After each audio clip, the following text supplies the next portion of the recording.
Now, you're welcome back. We're in the midst of our Super Value Roadshow. Joe Malloy and Kieran Donaghy with you this evening. It's the latest in our series of roadshows in association with Super Value. They're calling on GAA fans across the country to support where you're from. You can check out OTB social channels to get involved and win some great prizes. And you can check out facebook.com/Super Value Ireland for more information. There is, with the game on Sunday in mind, a Kerry-Cork slant to proceedings this evening. We've already had Dr. Con Murphy and Bomber Liston with us. And very happy to say we are joined by Cork All-Ireland winner to reminisce about the 2000s when this rivalry, well, as it is in most decades really, but was fiery, we can say that much. Very happy to say we have with us Noel O'Leary. Noel, you're very welcome. Thanks very much. Thanks a million. Glad to be here. Even with Donaghy there, yeah? Yeah, that's a bit of a stretch now, but anyway, we'll have to deal with it, I suppose. No, don't be like that. It's all good, it's all good. All good, right? I know Noel's mother well. I call in for my coffee on my way down to Ballyvourne into Noel's mum. We have a good old chat all the time. So yeah. I'm after papering over the old wounds, I'd say, Joe, by now. The hatred levels might have come down a small bit. The mother has good all words for him, all right, to be fair. So he's a charmer. Yeah, we'll do all right. We'll be okay. So just to kind of get you two on the map in our heads, Noel, I know you made your debut for Cork in 2003. Kieran, you came along a couple of years later. I think debut was against Cork, wasn't it? It was, I tell you. Noel, my debut was below in the Munster final. I'll never forget it, in 2005 in Páirc Uí Chaoimh. The game was in the melting pot, and I wouldn't have been, I played a few games in the league, but I was there or thereabouts, but I didn't know if Jack would trust me to put me in, Joe, with 15 minutes to go against that Cork team, because they were a serious team at the time, and I didn't know I had that level of trust with him yet, but I think ever since after that game I had it, but I very nearly lost it, because when I came on the same day, Noel was probably after traipsing around after Galvin for 60 minutes, and the tongue might have been down, the old legs were gone a small bit, and I was coming on, and you know when you come on to a championship game, that old classic John Milan one, the old shoulder welcome, like if you're going to come on, make contact with somebody quick.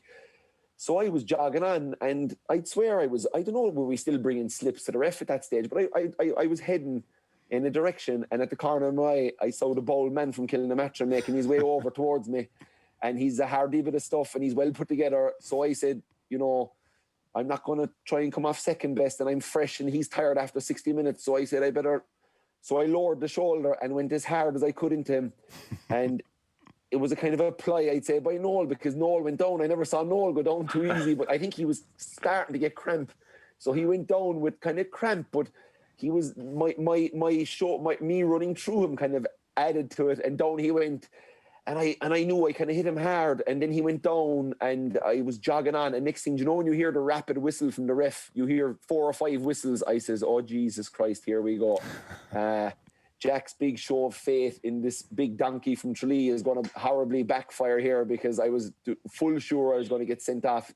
But thankfully, the ref kind of gave me, I suppose, a bit of a break, and gave me a bit of a warning and a yellow card. We went on to win by 2 or 3 points, I think, and I'll never forget going into the dressing rooms. They were, Noel will know that the Kerry fellas would get the smallest dressing room in the world in Páirc Uí Chaoimh, and we would be put in there, and the heat down in that dressing room when we went in after the game. Obviously, it's, the heat it was just there on the steel structure, obviously, all day, and the heat out in the pitch was bad. And I remember coming in, and we just started with the ice buckets with the bit of towels inside them. And I remember just sitting there, just putting cubes of ice on my face, trying to cool myself down because of the heat of it. But yeah, that was my introduction to championship football, and my introduction to Noel O'Leary. And then I went toe to toe with him for the next probably 10 years nearly at that stage. And they were great battles. We tremendous respect, even though we wanted to beat that Cork team. Obviously, every time we went to them, there wasn't much respect shown. But after the games, and when you'd start to come to the end of your career, you started to appreciate that group of players and the rivalry we had at them, and the levels of fear that you'd have going into a game to take them on, because they were that good. And towards the tail end of my career, when we were winning a bit easier against Cork, and the kind of that sting and that real rivalry out of the two teams. There were two different teams, obviously, had kind of, I felt, gone away from it a small bit, but that early part of my career, Cork was like an All-Ireland final test, whether it was Killarney, Páirc Uí Chaoimh or Croke Park. That was like the story of my life there, Kieran, boy, Jesus. Yellow cars and whatever else goes with it, but yeah. Would you believe it was actually Liam Hassett I was marking that day in 2005. Oh yeah, you'd be tired after him too. Jeez, you would buy, yeah. That was a roasting hot day, yeah. I ended up on Canada, I think, after, in the second half, I think, but yeah, Jesus, that's a funny one. All right, I didn't realise. No, that's. Do you remember it? I remember it. All right, I remember it. All right. There's all fear. Remember that one. All right. An elephant never forgets. No. True enough. But I know there were great days out. Now, to be fair, you kind of hit the nail on the head a bit there. To be fair, it's kind of, when you look back on it, you kind of appreciate, all right, the kind of the rivalry that was there, and there was fierce. We wanted to beat each other, obviously, but like there was huge respect there, and there was some great players on both sides. But certainly, when you kind of look back, all right, it was great times, no doubt. Good time to be playing. Yeah, I mean, big time, yeah. It was ferocious there for a time. I was just looking back at it. Geez, you must have been sick of each other, because it was every year in Munster, and then quite often later on in the championship as well. So I was just looking through to jog my own memory. So, for instance, 2005, you play in Munster. In the final, Kerry win that. But again, you play in the semi-final, Kerry win that. 2006, similar story. You play in Munster. It's a draw in Munster in 2006, and then it's a Munster final replay. Cork win that. But then in the semi-final, Kerry come back and they beat you 16 points to 10.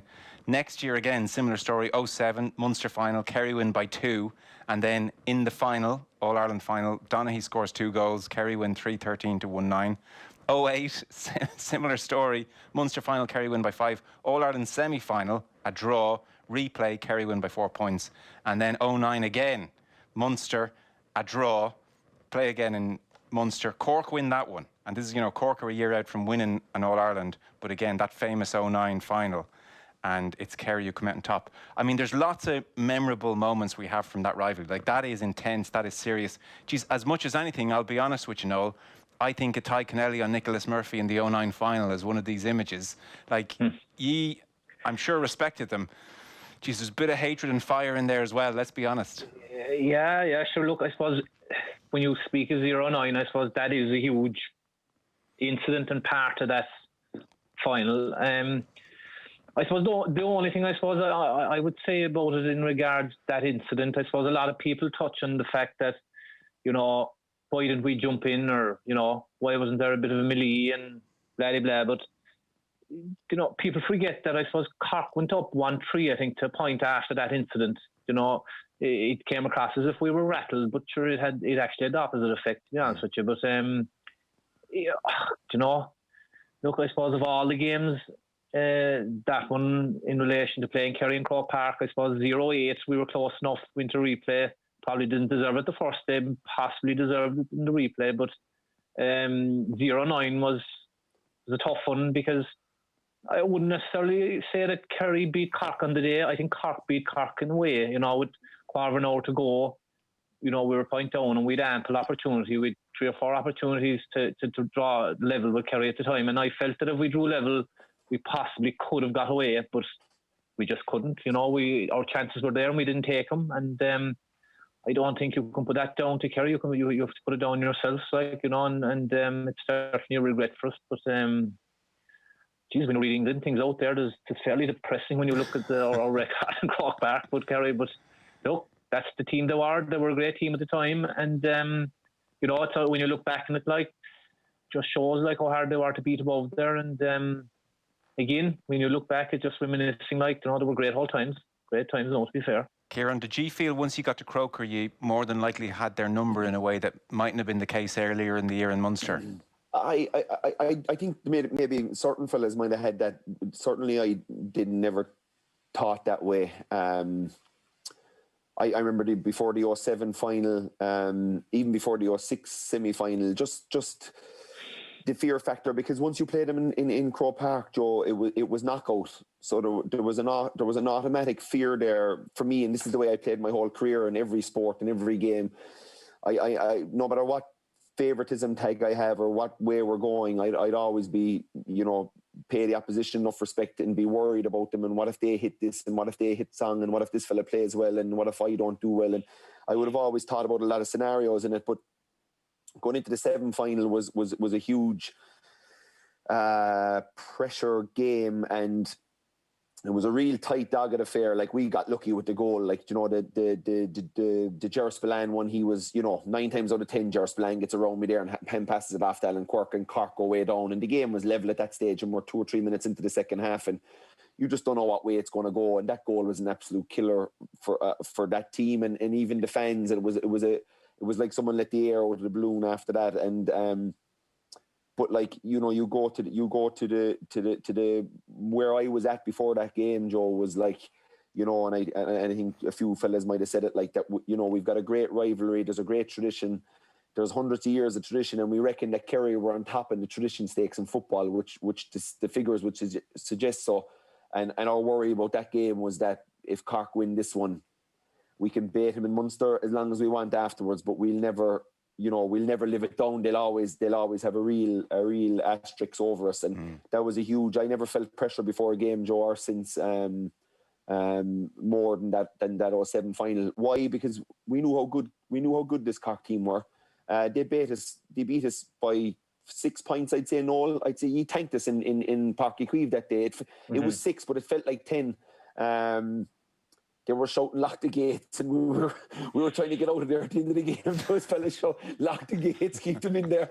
And so we knew how dangerous they were, and they had weapons. Cussin was around, and he could cause consternation on a day. And they had Masters, and Goulding was coming along, and their half back line was dynamic with Noel and Paddy and Ger Spillane, and they'd obviously Kenty as a fantastic leader, and they had a serious midfield in O'Neill and Murphy, which was probably their main access point to why they were so successful and won Munsters and won that All-Ireland in 2010.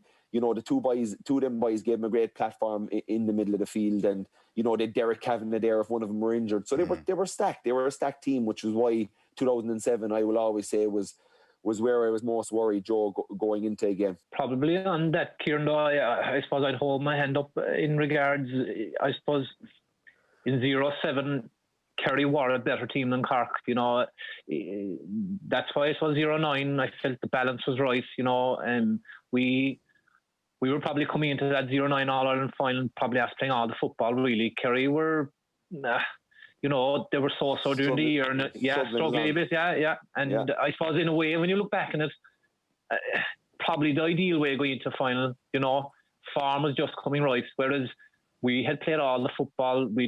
Tyrone were All-Ireland champions, we beat Tyrone out the gate in the semi-final with 14 men, played really well now against them, and all the form was with us coming into that final. And again, like, Kerry kind of, I know it was unusual, but they kind of came in under the radar.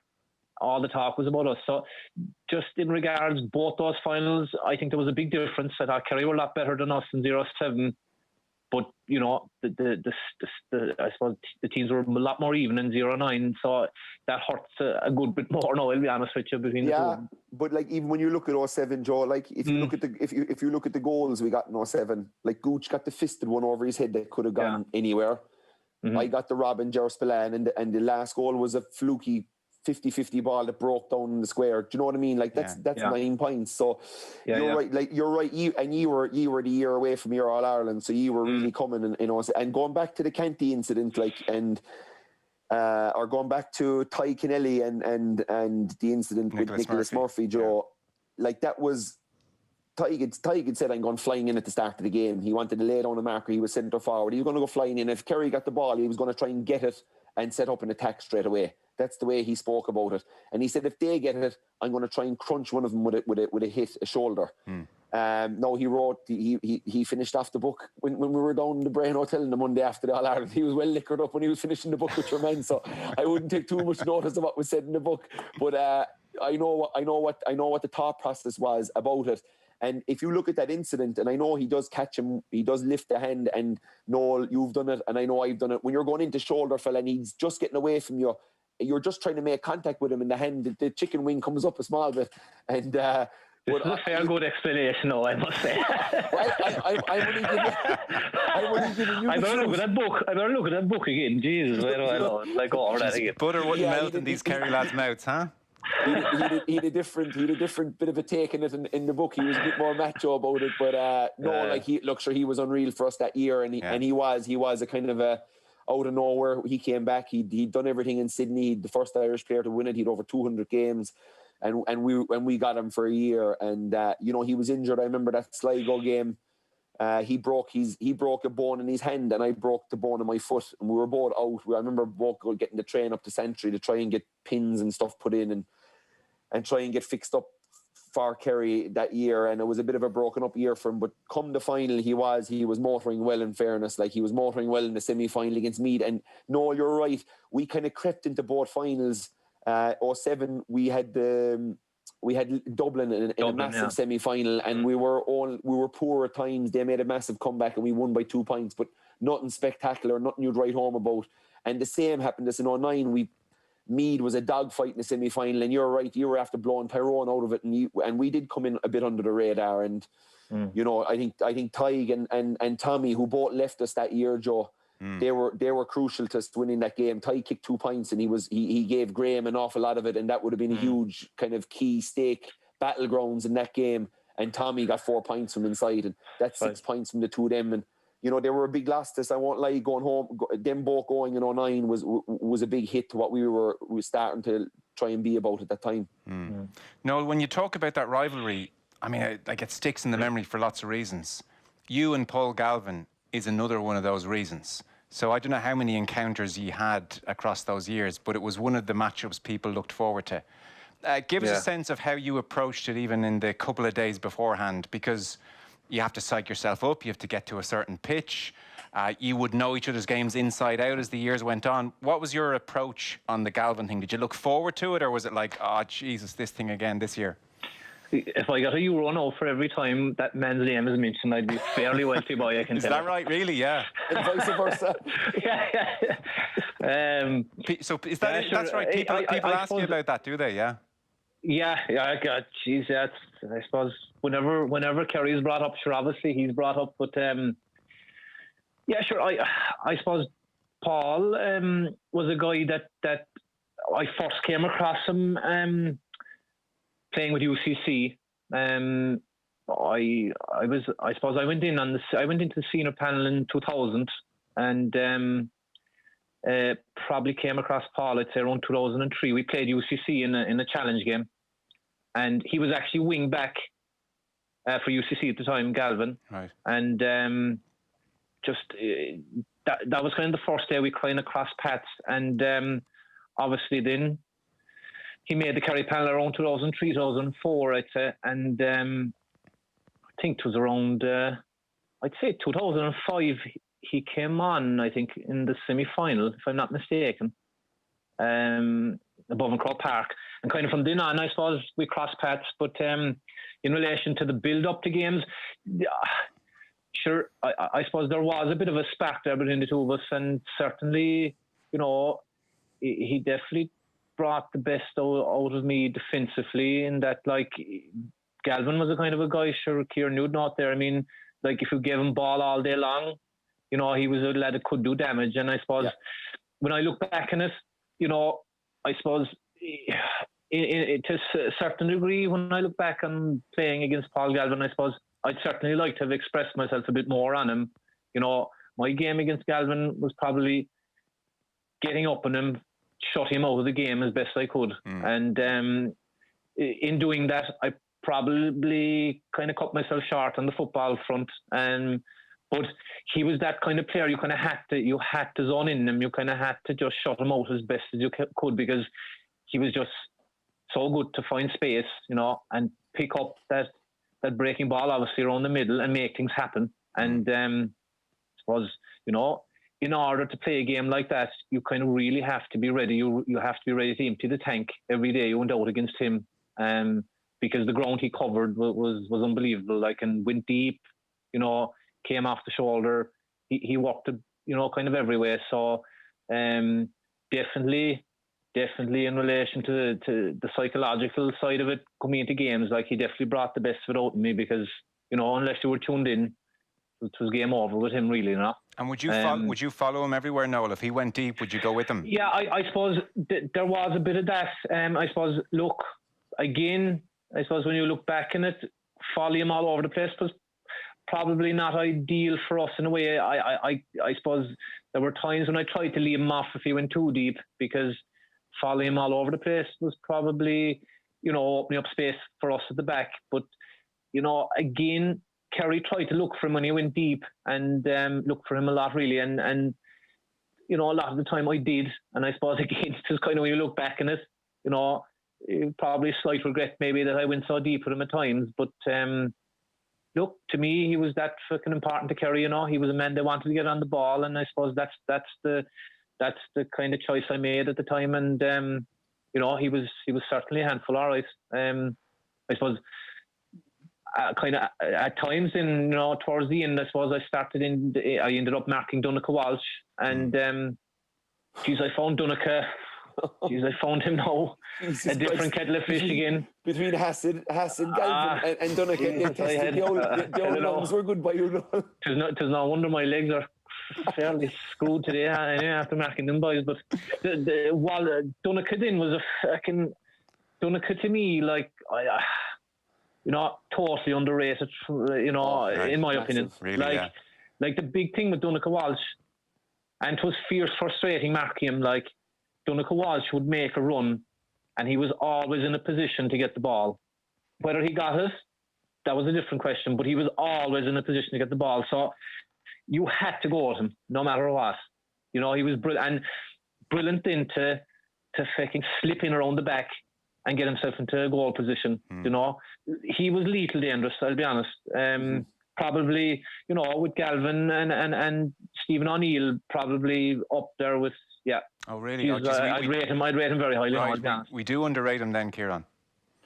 Yeah, we do. Like, Donncha was underrated because I suppose he was in a team with kind of high profile guys around the place that were, you know, the household names, whether it was Galvin or Declan Sullivan or Gooch or Mike Frank or whatever. But Donncha was the fittest guy that I've ever seen on a pitch or been around or trained with, and that's why Noel was saying, I don't know, was it 16 or was it 15 or 16? I went out in him late on in the trial game, and we were kind of under pressure. I'd say we were up a point or we were up 2 points, and it was, I don't know, I ended up on him anyway for a kick out, and whatever way it transpired, I ended up having to mark him, Joe, for about 4.5 minutes at the end of the trial game. And I swear to God, when the whistle blew in the trial game, they were on about a warm down. I was saying, can I just get into the dressing room and puke here, or go lie down somewhere, or give me a bed or something? I could not believe. I total appreciation for Noel and all the halfbacks in Kerry training that would go with him, because I went on him and he made four runs across the field. So I followed him in the first one. He didn't get it. The ball was reversed back to the centre back. He took off again across the field. I went after him again. The third time I couldn't really go. I jogged and I kind of stopped halfway, and he didn't get it. And he turned around and I don't know what he was like. He came running at me the fourth time, and I was kind of like going, I can't follow you, Bio. I don't know what you're running at me for. But he ran at me and he kind of V-cut it away from me again, and he got the fourth one.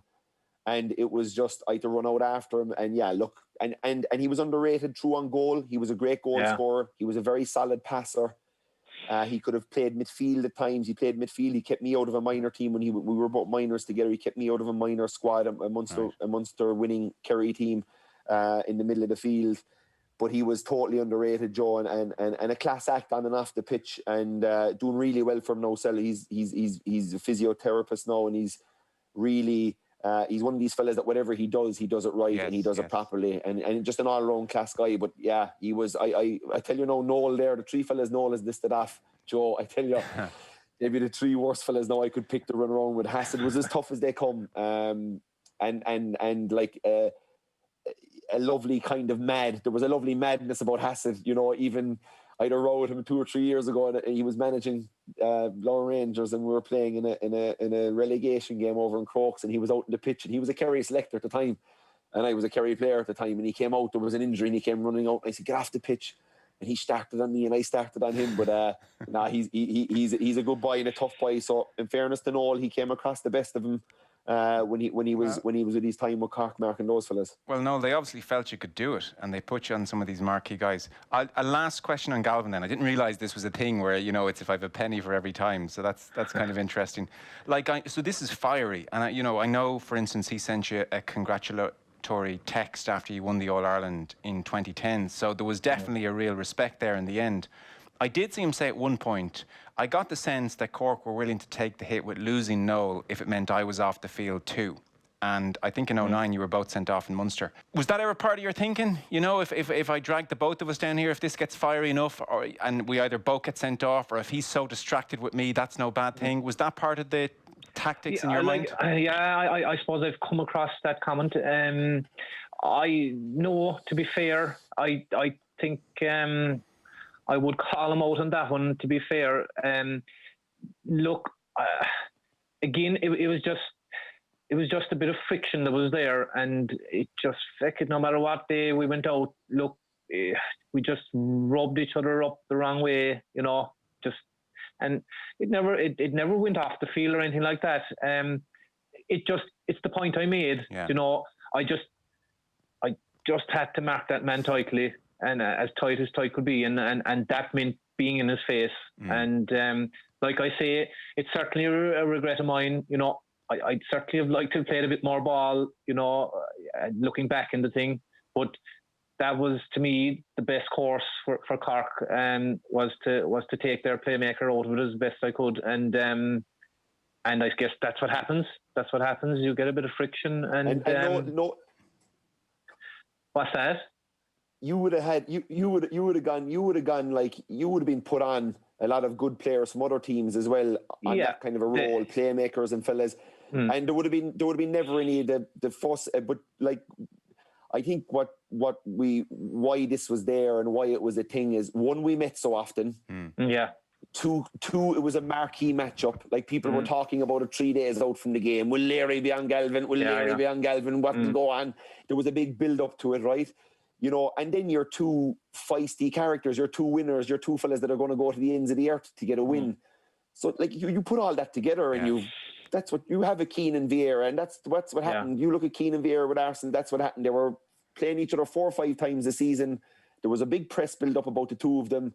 And then there was probably a small bit of, he said, I'm going to go out and back it up, and I'll show them that I am the man to stop this, or I am the man to do this. And that's what happens. It's no, I don't think there's any rocket science behind why those two fellas spent a bit of time rolling around on the ground and tapping each other. No, and it's that's what people love, isn't it? Building up to a matchup and seeing a matchup. Yeah, absolutely. And if you're going to a game and you're on the terrace, that's what you want. Yeah. I can always remember, of all the things that happened between us, I remember 0-9, 0-9, when we both got sent off. Yeah. I remember before that game, Coonan had said to me, obviously that I was going to be on Galvin, and keep a cool head, and of course I'm nodding away and agreeing away with him, and Coonan now wouldn't give away much now, but when he says something, he means it. So, anyway, game went on, and obviously, sure, the usual Dargy-Bargy started, and without describing it, I suppose, too roughly, but Galvin gave me an elbow into the face, and of course, I gave him what would I say? Just a slight hand back. It was more of a fist than a hand now, I think we can say. Bit harsh there, lads, but idea.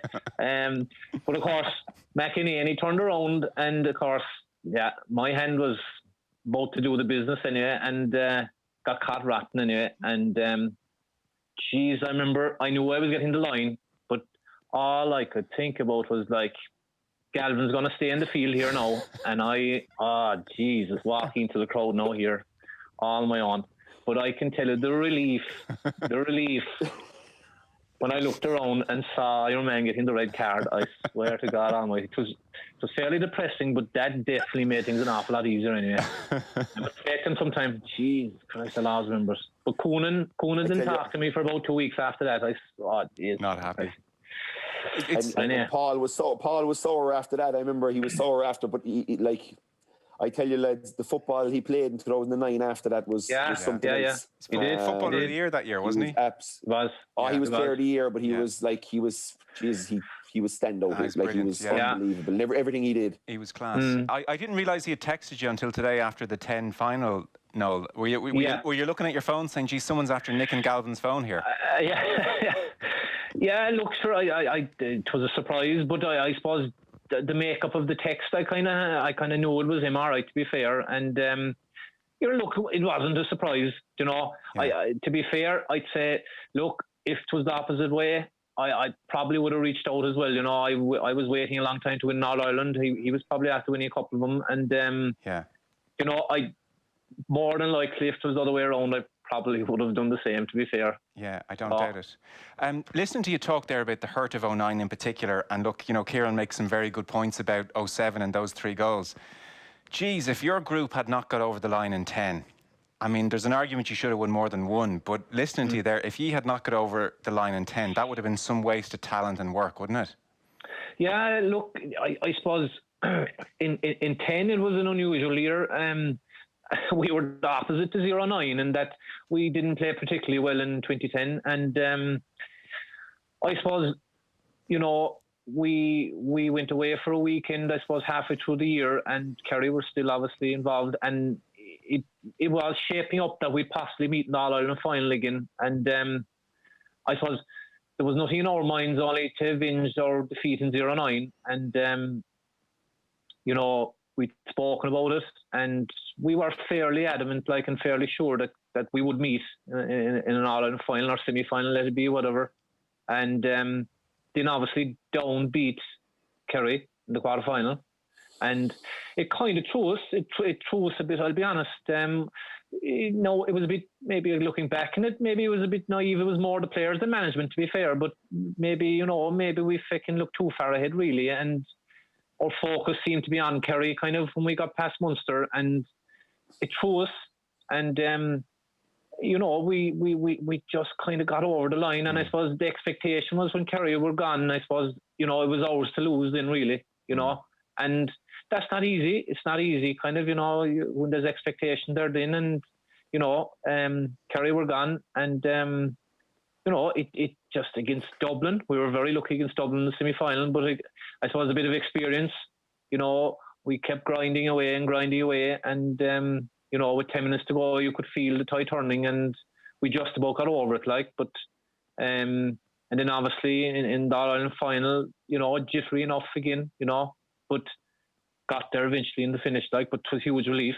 Relief, right. That was the main emotion in a way, was it? It was, to be fair, it was, we've been knocking on the door, and we probably won 3 or 4 national leagues, in a row coming into it as well. And, like Kieran said, the form was there, we had the players and the balance was there. And, it was definitely relief and great to have got there, Because I was chatting with Kieran just briefly before coming on air, and I was saying to him, in a way, you're kind of a forgotten group in some ways. I don't mean that in a disrespectful way. I think possibly you think of, say, the Armagh team and the McGeeneys and big characters and memorable players, and you think then into that Tyrone team and Mickey Hart, very well remembered, and this Kerry team, and then suddenly we're into the Dublin era.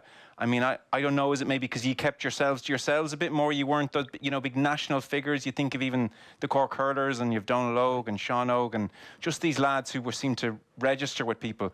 That Cork team didn't seem to go in for any of that stuff. They went about their business. You won your All-Ireland. You sort of just good, sensible types almost might have been the way you would have been looked at. I suppose a lot of that had to do probably with, I suppose, the dynamic between Conor Coonan and Graham Canty. They were both very reserved, They had no interest in the limelight, no interest in all that. And they set the tone, was it? They did. Like Canty was, look, having played against Kieran and all, like great players, there's no doubt. But like, you know, Canty to me was, when you look at it as an all-round pitcher, you know, being captain, you know, being a leader, you know, he to me was the best I have played with and against, because it's just the whole package job. You know, he had to shoulder an unbelievable amount between, you know, leading his team through good and bad, and obviously, you know, with the strikes and the whole works. But you know, he was the guy that went through all that. But the big thing, I suppose, you know, you talk about the forgotten team, like Canty again. You know, when you look at his career, and I suppose pick out your top players in Ireland, Graham Canty has an all-star at cornerback, fullback, centre-back. He's a nomination at cornerback, fullback, centre-back, wing-back and midfield. Like, there ain't too many players in Ireland that have those achievements. He has won player of the tournament in Australia twice. He's captained his country in Australia. Like, his achievements are, and the point you make, you know, no one knows it, but like, you know, there ain't, the point I would make about Graham Canty, I suppose, you know, is that, you know, play Graham Canty in one position all his career, he'd certainly be up there with one of the best, you know. But Graham Canty was a firefighter for Cork most of his life. You know, if Cork had an issue with Kieran, Canty had to go back. You know, if Cork had an issue with Kennelly or whoever, Canty had to move out to centre-back, or he had to go to wing-back. You know, he was being moved around an awful lot. So I always made the point about Graham, you know, imagine just having him playing in one position all his career, what he'd have achieved there, you know. And yeah, like, it's again, to like Kieran, like we were just saying a while ago, it's just when you look back, you know, I'm extremely lucky to have played against the likes of Kieran and played with the likes of Graham Canty, and you know, it's only now you kind of you really appreciate them things, you know. I'll second that, Joe, on Canty, and probably the reason I was so nervous going into Cork games is because he more often had the number 3 on, and you know, I played with him in Australia. He had a catch in Australia, Joe. It's probably on YouTube. Late on in the game, you know, we're up 4 points. It's do or die stuff, and there's just a bomb put in, and there's bodies everywhere. I was back there. There was just it was a shit show basically. And next thing, Canty came out with the 2 big gloves and the 2 knees up, and he nearly cleared fellas, and he just caught it in his chest and landed on the ground, and it was a mark, obviously. But yeah, look, he was class in fairness, and he's Noel is right. He was a firefighter. He was thrown over to cornerback on Gooch. If Gooch was going well, he was, you know, he was moved around an awful lot. I suppose if you had the luxury of playing him at 6, Noel, and just leaving him there, you know, if you had Canty as a nailed on 6 and you as a nailed on 5, and Paddy Cassan on the other side as a nailed on 7, you know, you were fairly solid and had a bit of everything in what you need. But as you rightly say, there was a good bit of moving him around. But I'd agree with you on all-time greats. Canty's definitely up there, and a great leader, and keeps himself and did all that. But Jesus, out in the pitch, he was fantastic. Yeah, he was a great operator. I mean, it's only in hindsight, and kind of today it hit me as well, probably because that was the first decade of the back door, like this, as a Kerry-Cork rivalry, that you were both so strong, and that the back door was in, like that, those 2000s, that was fairly phenomenal stuff. It would be a while before Cork and Kerry have a decade like that.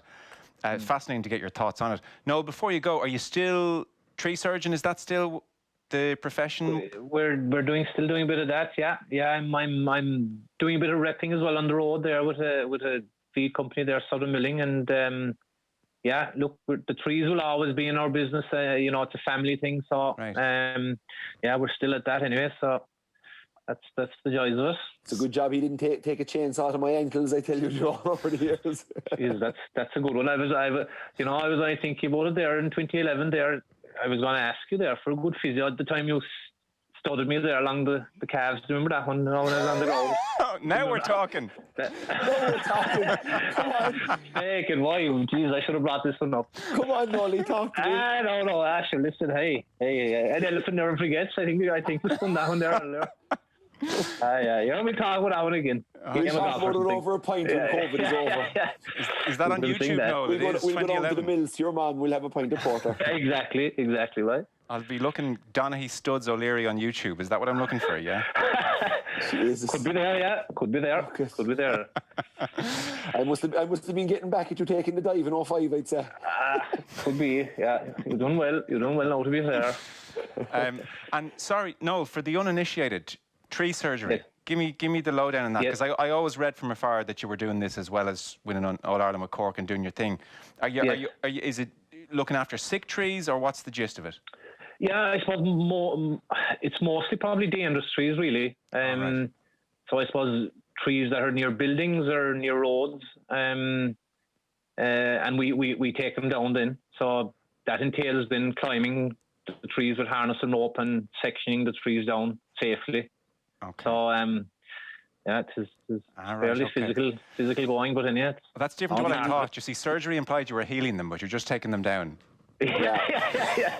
Different ball game, yeah. You didn't need too much gym work, Noel, with that going on. No. To be fair, no, it was a big help to me. All right, during my career, I didn't do an awful lot of gym work. No, Did you not? Yeah, right. That was a big help. All right. And are you serious? That would keep you going? Yeah, upper body? it actually was. To be fair, at the time, gym work had come into the inter-county game in a big way, I suppose, in the 0-0s. And I actually, you see, climbing trees, you were working your legs and working your upper body, and physically, I didn't have to do an awful lot of weights. No. Right, so, very interesting. It was a good one. Okay, so Galvin was wasting his time in the gym, and you were climbing trees, and that was you. It was a cheaper way of doing it, all right. In a word, or maybe just a few more than a word, who's going to win on Sunday? To call a spade, I'd expect Kerry to win it. I just think they have a more settled team. Cork could possibly go with a more youthful team the next day, which wouldn't be no bad thing, but I thought they might build on last year a bit more. But you could see a different Cork team the next day. It'll be interesting, but I just think Kerry, they look settled. Just even the way they're playing, Kieran mightn't like this one now, but they look like they have a kind of a northern-looking style to them. You know, they seem to be more defensive this year. They're getting bodies back and breaking forward, and just looking at it, I'd say like McGahan there that's involved with them. He seems, to have brought that kind of an element to him, I'd say, and just looking in.